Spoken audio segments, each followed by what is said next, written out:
Hello दोस्तों, हमारे channel में आपका स्वागत है। तो कोरोना कहर जो है वो अब बढ़ता जा रहा है। कोरोना जो है वो बहुत ज़्यादा हो गया उत्तराखंड में, और इससे जो है काफ़ी लोगों को बाधाएं होनी शुरू होने वाली है अब के आने वाले टाइम में। ठीक है। कोरोना को देखते ही कुंभ मेला जो है वो भी समाप्त कर दिया जा रहा है, और सभी परीक्षाएं जो हैं वो भी एक के बाद एक स्थगित हो रही हैं।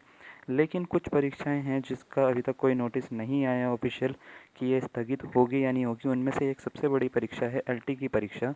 तो इसके ऊपर हम आज पूरा का पूरा बात करने वाले हैं और देखने वाले हैं कि क्या क्या नुकसान हो रहा है कोरोना को लेकर। तो चलिए स्टार्ट कर। तो जैसा कि आप देख सकते हैं, कोरोना की दूसरी लहर जो है वो भयानक तेज़ी से आगे बढ़ रही है। लगातार बिगड़ते हालात को देखते हुए उत्तराखंड शासन ने नई एसओपी भी जारी कर दी है। एसओपी के मुताबिक उत्तर अब पूरे प्रदेश में रात 10:30 बजे से लेकर सुबह 5 बजे तक कर्फ्यू रहेगा।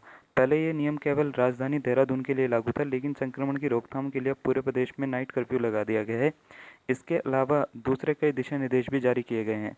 प्रदेश में स्पा और स्विमिंग पूल के संचालन पर रोक लगा दी गई है। कोचिंग संस्थान भी जो हैं वो पूरी तरह से बंद कर दिए गए हैं। सार्वजनिक वाहनों की आवाजाही के लिए गाइडलाइन जारी कर दी गई है, और उसमें बोला गया है कि एक वाहन में अधिकतम 50% सवारियां ही बैठ पाएंगी। गुरुवार को जारी एसओपी में राज्य सरकार ने सार्वजनिक स्थलों पर राजनीतिक दूरी का और नियम से पालन करने का इरादा जताया है। तो एसओपी जो है वो इस तरीके से है, ये आपको देख सकते हो पूरी की पूरी, ये है एसओपी जो उन्होंने जारी करी है।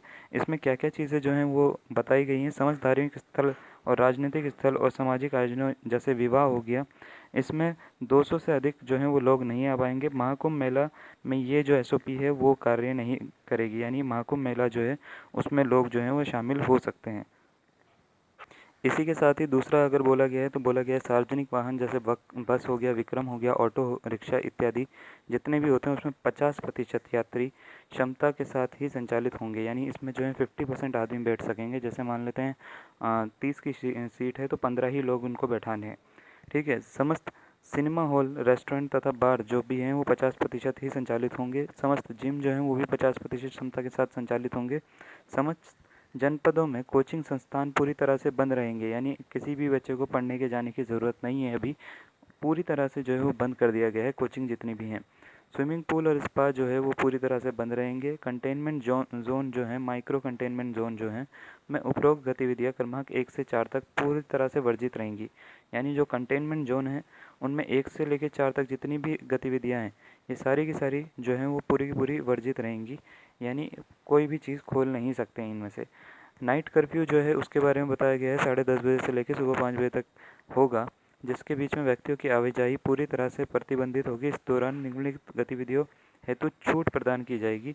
जिन औद्योगिक संस्थाओं में कई पारियों में कार्य होता है उनके कर्मचारियों का आवागमन जो है वो करा जा सकता है। जैसे फैक्ट्रीज हो गई, उनमें लोग आ जा सकते हैं। राज्य और राष्ट्रीय राजमार्गों पर आपातकालीन परिचालन हेतु व्यक्ति सामानों की आवाजाही होगी। यानी जितना भी आपातकालीन सामान होता है, मेडिसिन हो गया या कोई भी उससे रिलेटेड, वो सारी की सारी उसकी आवाजाही कर सकते हैं वो लोग।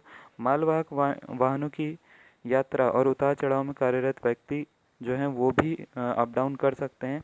इसी तरीके से बसों, ट्रेनों और हवाई जहाज के जो है वो भी जारी रहेगा। शादी संबंधित समारोह के लिए बैंकेट हॉल जो है, सामुदायिक विवाह स्थल जो होते हैं या विवाह समारोह से संबंधित व्यक्तियों वाहनों की आवाजाही हेतु निर्धारित समय प्रतिबंध में छूट प्रदान की जाएगी। ठीक है। तो इसी के साथ देखा जाए कि कुंभ में जो है वो कोई भी छूट नहीं प्रदान करी गई है। उसमें बोला गया है कि वो कुंभ से जो है ये पूरी गाइडलाइन इफेक्ट नहीं होगी, यानी कुंभ में जो है लोग आ जा सकते हैं।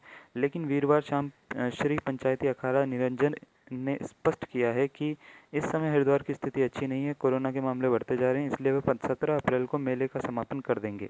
अखाड़े के श्री महंत रविंद्रपुरी के अनुसार छावनी में प्रवास कर रहे संत अखाड़ों में वापस चले गए जाएंगे। 27 अप्रैल तक जितने संत महात्मा अखाड़े में रहेंगे वे प्रतीकात्मक रूप में शाही स्नान करेंगे। अखाड़े के आचार्य महामंडलेश्वर स्वामी बालकानंद गिरी ने भी अपने अखाड़े में कुंभ की समाप्ति की घोषणा कर दी है। इसी के साथ एलटी अभ्यर्थियों के लिए बोला गया है कि कंटेनमेंट जोन से अगर कोई अभ्यर्थी है तो उनके लिए नेगेटिव रिपोर्ट होनी बहुत ज़रूरी है। 25 अप्रैल तक जो है वो अपनी कोरोना नेगेटिव रिपोर्ट लेकर आनी पड़ेगी उनके लिए, अगर वो कंटेनमेंट जोन से हैं तो। यदि अगर आप यूपी के हैं और यूपी में आपको मतदान करना है तो आप इसी तरीके से देखा जाए तो उसमें कोरोना संक्रमित भी मतदान कर सकेंगे। उसके लिए रिटर्निंग के अवसर भी जो है उसको प्रदान किए जाएंगे, यानी घर वापस आने के अवसर भी जो हैं उसको प्रदान किए जाएंगे। एलटी में देखा जाए तो 50,000 उम्मीदवार हैं, जिसमें कंटेनमेंट जोन में भी कुछ उम्मीदवार रह रहे हैं, तो उनको अपनी नेगेटिव रिपोर्ट लेके आनी ज़रूरी है।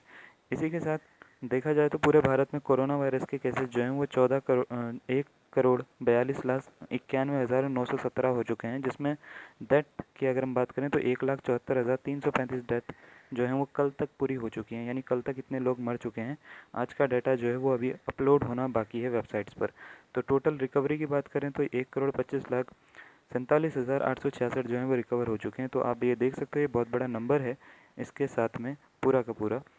तो इतने केसेस हो चुके हैं, जिसमें हरिद्वार की अगर हम बात करें, हरिद्वार में काफ़ी सारे कोरोना संक्रमित पाए गए हैं महाकुंभ के बाद में।